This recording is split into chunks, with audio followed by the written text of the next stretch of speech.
Could you clarify for us what social selling is really all about and how it differs?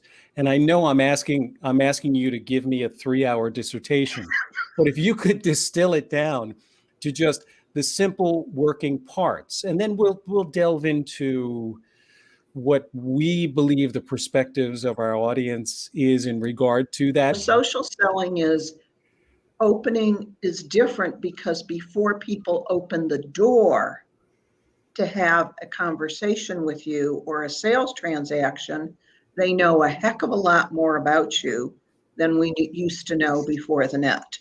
So the introduction is typically virtual, particularly now. As I say to my clients, what choice do you have? So let's also make a clear distinction between sales and marketing. I look at marketing as an invitation. It's an invitation to get to know you, like you, and trust you. The know, like, and trust is the basics of marketing. Sales, a service sale, not a product sale, a service sale, a professional sale, like the two of you do, is a transaction. The average public has a misperception that all reviews are accurate, but that's okay. Let's let them keep believing that. But it is important, and that's what I try and explain to people, is your LinkedIn profile, your LinkedIn business page, your business Facebook page, and things like this. These are your online resumes. If you aren't clear with your message, if there aren't a lot of people saying, hey, Marilyn's the best for this, people are going to tend to believe that you're not, because lack of information is also information. In some ways, social selling is actually almost defensive rather than offensive. In other words, there can be holes in your profile, holes in your game that ultimately have a very strong impact on your ability to be able to take the next step. I would say that's very accurate, and I call that what Glenn just described, I call a skinny profile. If you're not virtual, you're not real. Mm-hmm. So when I read a lot. I read a lot of profiles. And just the other day I was reading one, and he had a problem. He just described what he did, the same thing as what he did in the headline. And I said, who is this person? I look at a profile, a LinkedIn profile, as a problem solution. And and this is where you, Paul, with the positioning and the clarity of message and branding, it all goes together. It's a giant jigsaw puzzle, social selling. So I have to tell my potential client a lot more about me than I used to when I just picked up the phone or somebody said, hey, Marilyn, I heard you were a great coach. My friend sent me. I know clients that have been great people, been always great to give referrals. So when someone, though, comes now to me and says, hey, could I have a referral? I said, sure, but I value my people's time. Go to my Facebook page. You'll see my clients giving me references. You'll see videos that they've done talking about us. So it's kind of turned into, and I appreciate the resume. We say that for the average person out here that's thinking about it, but it's turned into from a resume to a referral board. So if you want to know what other people think about me, go take a look at my LinkedIn page. In this world where we are being told, at least those of us who are really paying attention to what's going on social platforms, social media platforms, that everything is moving and has been moving toward video.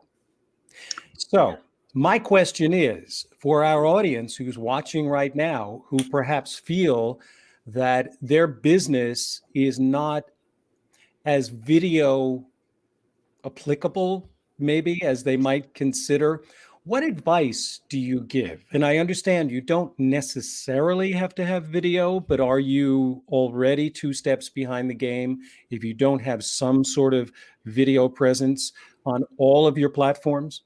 I find nothing more boring than a talking head. When I'm scrolling my feed, if I get to one of those videos where the mouth is actually going before the video starts, or somebody's going to tell me how great they are, and the video has no relevance, I will scroll past. You're going to find that video is becoming more sophisticated. So if you just get out your smartphone and tape something and it's all about you, the people they're not going to pay attention. I think what you said is right. I think you have to take the Dan Kennedy perception of sales and personify it. Dan's approach was you have to give someone 3 things before you ask for one in return. I think the videos and stuff like this online is maybe give them 9 to 10 things before you ask for anything in return. We always try to make sure 90% of our videos are just giving information before we ever ask for anything back from them. Mm-hmm. And I think it's a way that you can also build trust. So I'm going to agree with you on one point and disagree on another. I think your professional videos about your business need to be professional.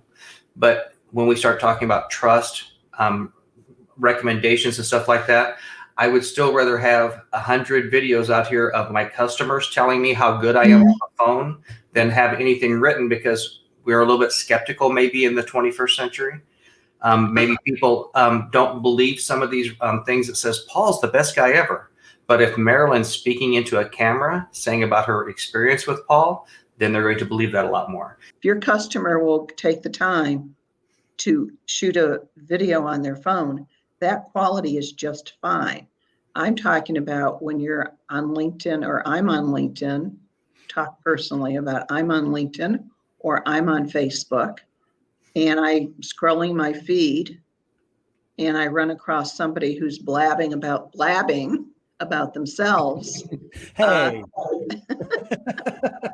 And they're not telling me useful information. I think that's what you're saying, Glenn. Amen. When you have something to say that is of benefit and helps people get to know you and trust you, that's a different kind of video.